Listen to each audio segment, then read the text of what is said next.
Hi everyone. Recently you might remember a story that we got in the media on Channel 7, Audio Experts. It's actually just across the road from my office in Cheltenham. And they were scammed by some fraudsters who ordered goods, they were delivered to an address, and then the fraudsters did chargebacks, and basically the police wouldn't investigate, and it was a big problem.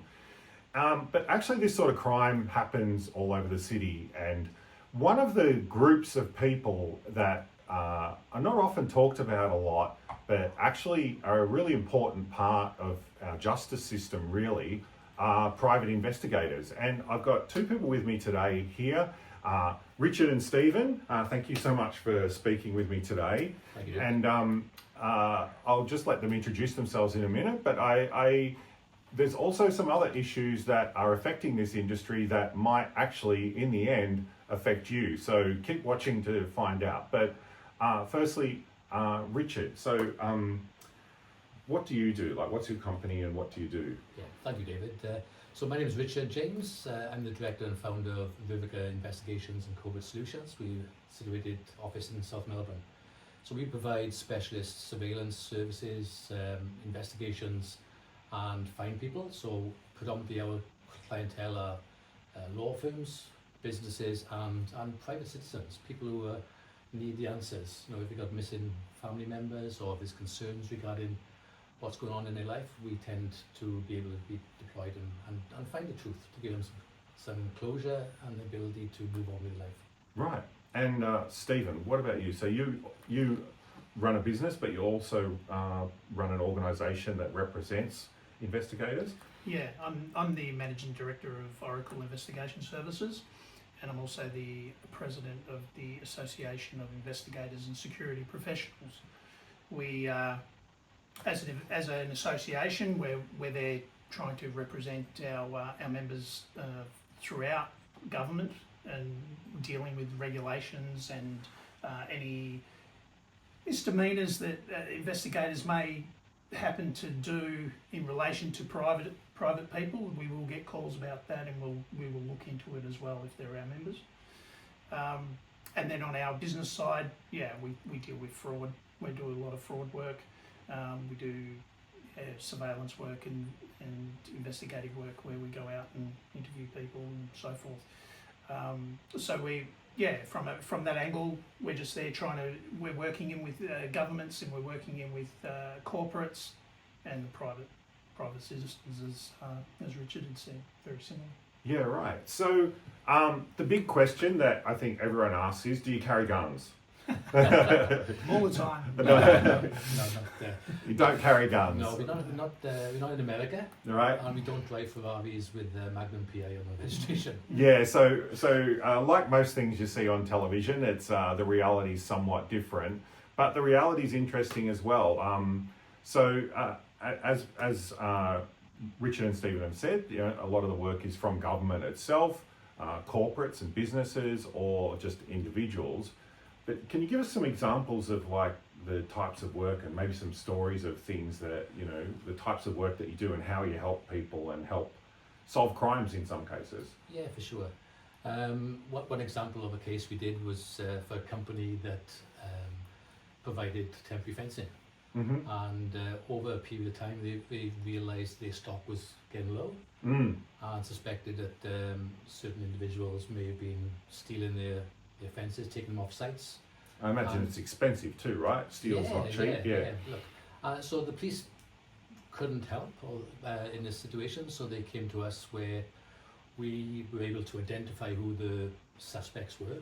We did quite a protracted surveillance operation on this truck and the individuals involved, and we were able to gather quite specific evidence of them stealing from the sites, and identified where they were then taking them back to their factory unit. Mm. So not only were they stealing the actual assets of this company, they were then also using these assets on their business and charging members of the public for the right to that. Mm. So that job culminated in actually they were selling it on marketplace. Mm-hmm. So that culminated in us actually buying it off the individual and basically packaging up the whole brief of evidence with all the surveillance footage, affidavits, all the continuity sheets to the police, where they were then able to prosecute, and they got a conviction. Yeah. So, you know, for a private small run family business, they were struggling. I think the amount of property that was stolen was almost $500,000 worth. Wow. And yeah, we talk a lot about the cost of housing, and you know, crime and corruption increases costs for people, right? And you know, this is an important thing to stop that crime happening, because crime is a cost on everyone. What other types of work? You said before you do government work. I imagine there's lots of, you know, government agencies that wouldn't have these sorts of skills, that need people to investigate things. Like, what sorts of government work would you do? So from a private investigator perspective, we do TAC work, so investigating, you know, accidents and incidents in regard to motor vehicle accidents when people are putting claims in. Obviously, there's work cover. Work cover is, you know, it's a very large percentage of work that private investigators will do for the government, because that's all to do with, you know, any injuries at work, you know, liabilities and so forth. Now that has a it's not a very sexy appeal, but it is a needed thing, because it does prevent a lot of fraud, and that's the main reasoning behind it. Is you are going out initially just to see what happened and help people from the point of view tell their story, but then it's only down the track, when those people aren't getting back to work, that's where the fraud starts to come in, and there's a potential for it. Yeah, and again, like, I've spoken to lots of businesses that are upset about really high work cover premiums, and this is a big cost on businesses. And you know, what if we can do more to reduce fraud within the system? That reduces costs for businesses, makes them more likely to be successful, and hopefully also reduces prices for consumers. So this is a really important thing too. Now, with private individuals, I've sort of got this idea in my mind. I've watched lots of television and stuff, and maybe you can tell me if this is nonsense, but I've got this idea in my head that private investigators go out and check if you think your husband or your wife is cheating on you or something. Does that sort of thing really happen, or is that not really a thing? Or is that a real thing? Oh, it's a real thing. Yeah, okay, it's a thing. Yeah, okay. It is.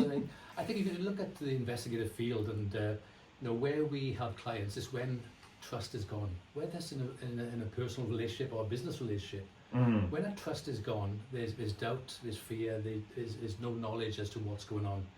So the private investigators who they engage to try and find the truth around that matter, and by us looking into the circumstances, we are able to gather the facts. So from which is initially a suspicion or a gut feeling, we can provide the facts and the evidence on that. So whether it's a partner who fears for the infidelity, or it's a business who thinks that one of the workers is breaching a contract or stealing from them, we provide the evidence on that. So giving them the knowledge of the fact of what's going on, so they can make informed decisions and move forward, whether it's a relationship or a business or contract. And another big thing that we do in that regard is child safety. Yeah, child custody cases. Yeah, so important. That's a really important thing, especially if people are going through divorces or separations. It could be a financial thing. We look into financial fraud from that as well, where the partner may have been spending where they shouldn't have been spending. Particularly that comes up through the divorce case and the legal procedure on it, but that's where we will get engaged to come in and help with that. And as we said before, in regard to the child custody, we'll be seeing, have they got the child at the house? Are they actually looking after the child, or are they leaving them there, going out? We've had cases like that where they go out on the town, the child's actually is staying at the house with the mother or the mother-in-law or whoever it is. So it can be very complex in the way that it's structured. And I imagine there's lots of different skills required here, right? So some of these skills are like technical financial skills, where you would be looking at, I guess, you know, invoices and contracts and things like this. Some of it is like surveillance skills. So, like, what sort of person becomes a private investigator? We were talking earlier, there's lots of different types of people with lots of different skills, right? Yeah, it is for sure. And look, it's one of those industries that can suit anybody. You know, it's not necessarily one size fits all. If you're somebody who loves just sort of on the computer doing research and you know, really following those details, you know, skip tracing is a lot of our work where we're using internet open source information to find individuals. So you're doing research from home sometimes. Yeah, so look, a lot of our agents, that's all they want to do. They don't want to go and sit in the car all day. They're quite happy doing their work. They can do it when their children are gone to school, and they can just go through the research, the databases, find leads, phone call inquiries to find out, you know, exactly where people are. We do a lot of that for, you know, debt collections, for law firms, like Stephen mentioned, a lot of family law matters where one partner has run off with the child, breaching court orders. So a lot of our work actually goes in to support the family law and child courts, where there's some serious issues and concerns regarding safeties of vulnerable people. And so these people that work as private investigators, I think we said earlier, they mostly work as subcontractors, right? So they're individuals that you know, choose their particular speciality or the way that they want to work, and then they'll deal with an organisation that will find them work, I guess. Yeah, Is that sort of how it works? Pretty much, and that's the beauty of the industry. It's very flexible. So the majority of private investigators in Victoria are all subcontractors. So they're able to negotiate their own wage. They are able to take on jobs from different companies. Because I don't think there's many companies that got full-time work for the agents all the time. So to be successful as a private investigator, you need to have a number of different companies which you can take work from. So that way you can then sort of build up your resume and do the work based on your specific skill set. And certainly as with our company, we got a number of agents which we know we can call upon for specific tasks, whether, you know, it's the geographic location, whether it's, you know, the image or the profile they look, or the skill set. And that's where, you know, this is fluid, it's flexible, and it works. You know, one agent cannot do every single job that you've got on your books. You need to choose that agent to suit the profile and suit the objectives you need to find. And so within the industry, like what sort of licenses or qualifications does someone need to be a private investigator? Okay, so your basic starting out point is you need a Cert 3 in investigative services. Now the Cert 3 has changed slightly, where you used to be able to get it and you could just get your license and then you go off and become an investigator and do whatever choice that you like. Whereas now it's actually been set up into two streams. So back in 2018, I actually led the rewriting of the Certificate 3 for the whole of Australia. And you now choose surveillance or factual, what we call factual, which is basically interviewing people and so forth. And you choose which one that you kind of major in, if you will. But once you do that, you've got to move on to the Victoria Police in Victoria, obviously, where you get licensed via the police. They'll do probity checks over you. To make sure you're not a criminal and that sort of thing. Yeah. They'll go through your history and so forth. You've got to get your references and get everything ticked off. Get your fingerprinting done, and you're actually provided with a license, a security license via Victoria Police, which actually has subclasses within, which are investigator, crowd controllers, anything to do with security guards and so forth. And so that's basically what you need to get started. But then once you've got that, that's when the real learnings begin. You don't just walk in. Unfortunately, there are a lot of people that come into the industry and they think, well, I've got my license now, so I know everything. And it just doesn't work that way, and they don't last long. Right. Now, you mentioned something interesting before in that private investigators are sort of lumped in with the security industry, and that sort of brings us to the problem that we'll get to in a minute. But the security industry is quite large, and, you know, like you might have crowd controllers, you know, people who work at, you know, nightclubs or bars or whatever, or offer private security like, you know, bodyguards or things like that. But and there's lots of people that do that. But private investigators are sort of just being lumped in with the rest of that industry, even though they're very different type of work. Would that be fair The assessment? separation between what security personnel are doing compared to what investigators do is chalk and cheese. Yeah, yeah. It really is. And so that sort of brings us to why we're talking about this today. Last year, there was a bill that went through Parliament to do with licensing of the security industry.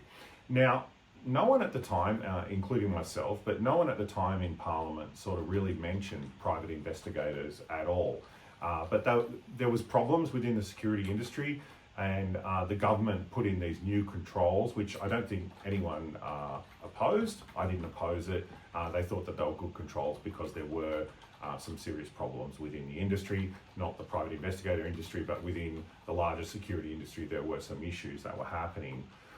But it seems like there might have been some sort of oversight which is going to cause problems for private investigators. And so this week in Parliament, I raised this issue, but maybe if you could describe what the problem is here if the government goes ahead with the regulations as they're proposing at the moment. Now, they haven't been brought in yet.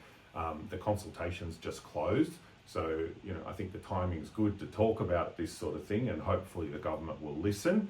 But what's the problem here for private investigators? So the main issue for private investigators is that as a contractor, you only need to have an individual license.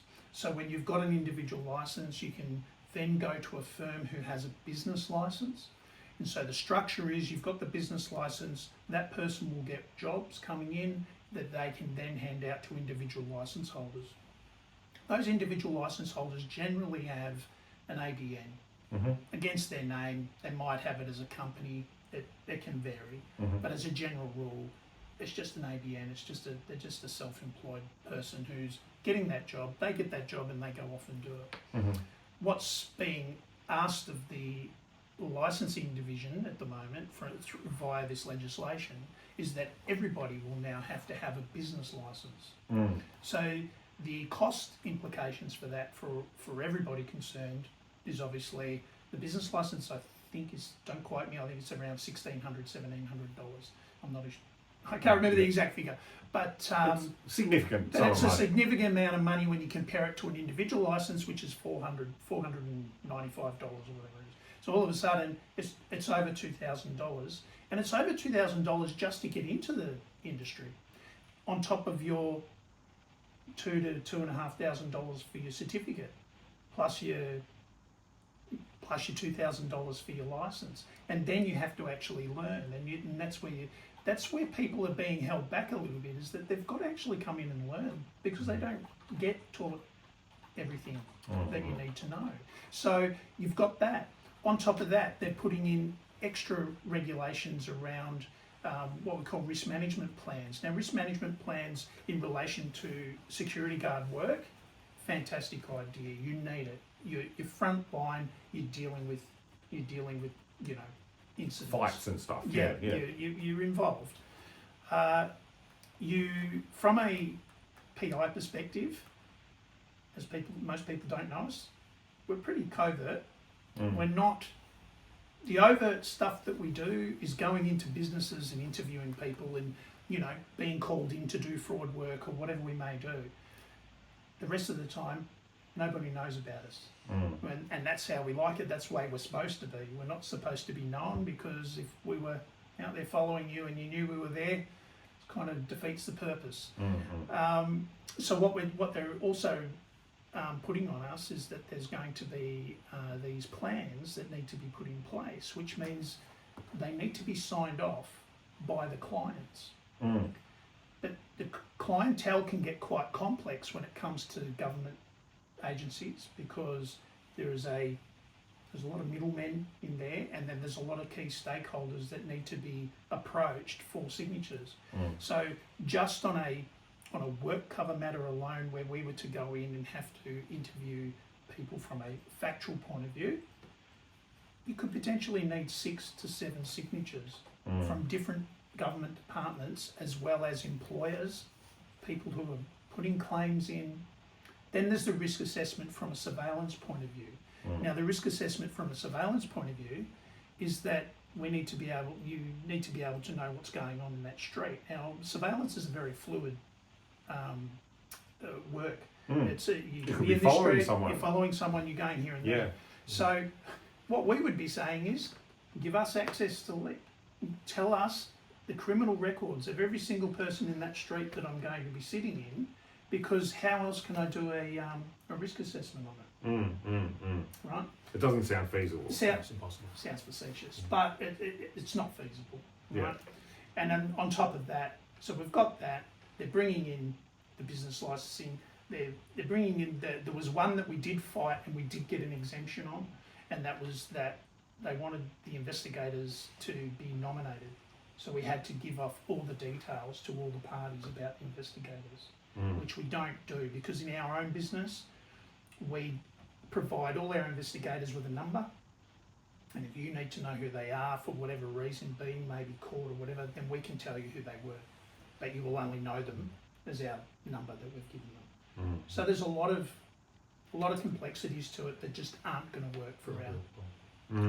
I think from a point of view for new people wanting to come into the industry, there's a barrier to these guys coming in because they've now got to get a certificate 3 qualification, which allows them to apply for their license. So there's a fee straight away.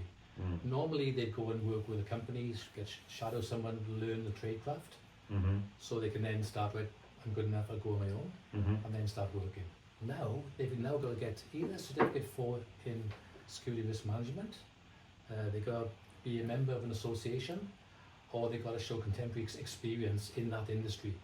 Now, previously for a business license, we had to show over 5 years contemporary experience to get a business license. Victoria Police Licensing have now altered that because of these legislations. So they've now made it so it's either or.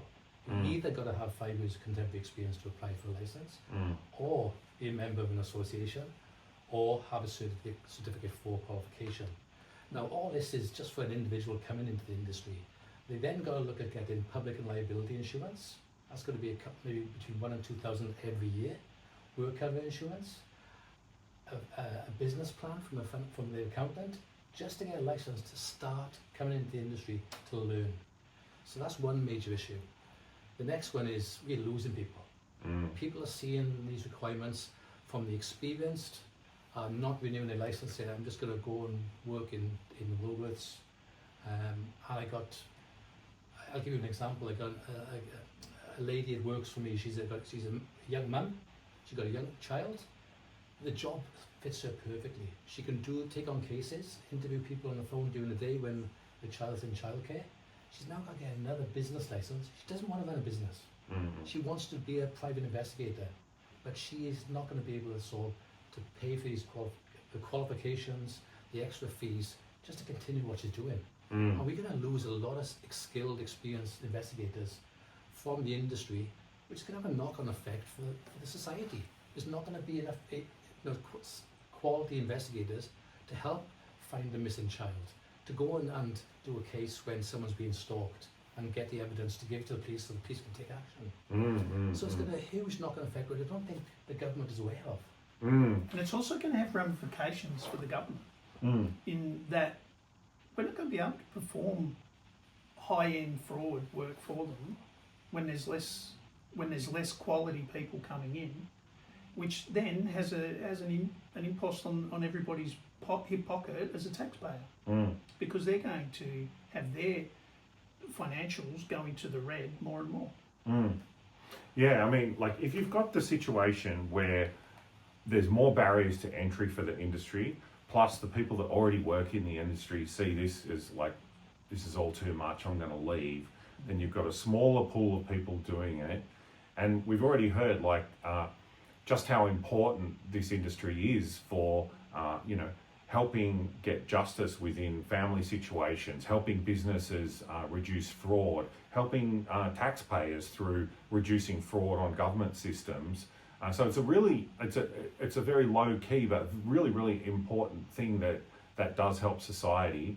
And if this happens, this is a big problem. So what it sounds like what's happened with the government though is they've sort of put through this legislation and private investigators have just been sort of not really considered well. And so what I asked for in Parliament last week is for these regulations, which do make sense for the security industry more generally, but for private investigators to be exempted from those. Now, would that fix the problem? Oh, definitely. Because if we're exempted from them, and even if it's just amendments and exemptions on certain parts of the legislation, it becomes it just lifts the burden on and the barriers of entry that Richard was discussing there, and also just people who are actually in the industry getting on with their work. I think, like you said, the legislation is needed for security to fix that problem. But the private investigators are not the problem. So, all we need to be is at one line that this act is for the security activities, with the exception of private investigators. And that would fix the problem, because we haven't been the problem, but we are caught up in the needs to fix security. Well, I hope you've enjoyed hearing a bit about how, what private investigators actually do. And they don't carry around guns in Australia, unfortunately, like on television, like you see on American TV shows. But they do very, very important work that helps taxpayers, that helps solve crime in this state. And Lord knows we need more of that. And what we don't need is not fit for purpose regulations that are going to strangle this industry. There's been too many industries that we've seen strangled by silly regulations by government. I think the government has a chance here. We're in the right time to do something sensible and make an appropriate carve out. You're not asking to get rid of licenses and do silly things like that. I'm just saying that it should be more sensible. So thanks for watching, and I'll keep you up to date with what's going on.